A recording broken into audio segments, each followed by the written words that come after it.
Baik,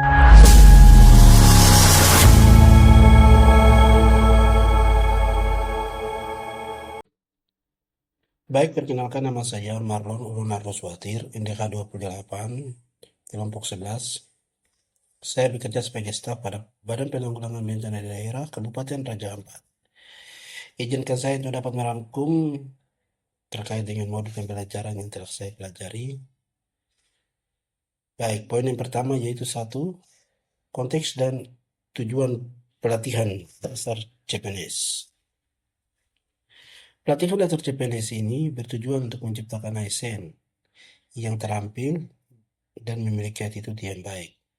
Semua ini bisa dapat terwujud apabila kita sebagai ASN mempunyai 1, integritas moral yang baik, 2, semangat nasionalisme yang tinggi, 3, bekerja secara profesional dan unggul, 4, mempunyai etika dan nilai-nilai kebangsaan yang kuat. Tidak hanya itu, pelatihan ini juga bertujuan untuk mempersiapkan PNS atau ASN dalam menghadapi perubahan lingkungan yang selalu dinamis. Poin yang kedua yaitu isu-isu strategis kontemporer.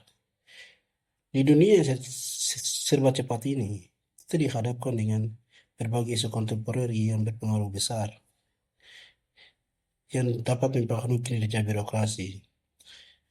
Isu ini antara lain 1, korupsi, narkoba, terorisme, dan cybercrime. Isu-isu ini bukan hanya tantangan tapi bagi setiap individu, tapi juga institusi pemerintahan.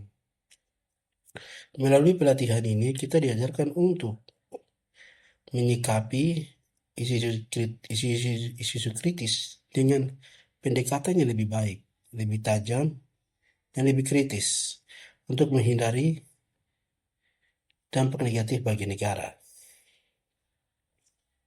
Poin yang ketiga yaitu wawasan kebangsaan dan nilai-nilai bela negara.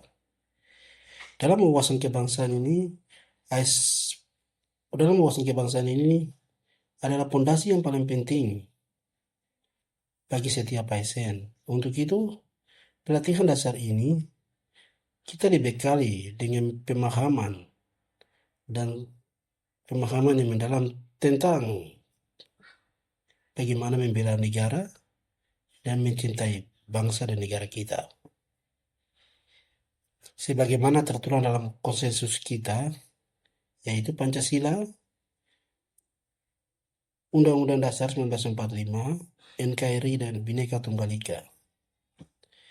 Kita sebagai ASN dituntut untuk ikut serta dalam membela, menjaga, dan menciptakan cita-cita nasional negara kita, yaitu negara yang merdeka, bersatu, berdaulat, adil, dan makmur.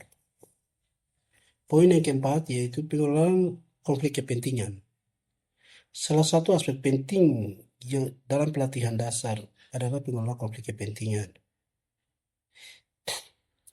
Kita sebagai ASN, kita sering dihadapkan tentang situasi di mana kepentingan pribadi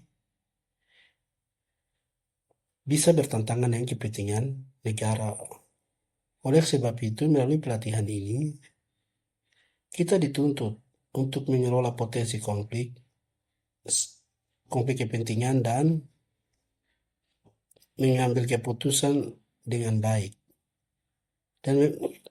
Untuk itu, agar semua ini berjalan dengan baik, kita harus melakukan 3 hal utama, yaitu memastikan transparansi, akuntabilitas, dan tidak diskriminasi. Baik, itu saja dapat saya sampaikan. Kiranya apa yang dapat saya sampaikan ini bermanfaat bagi kita, menambah wawasan, dan memperkaya ilmu pengetahuan Bapak, Ibu, dan para pemirsa dimanapun berada. Sekian dan terima kasih. Salam.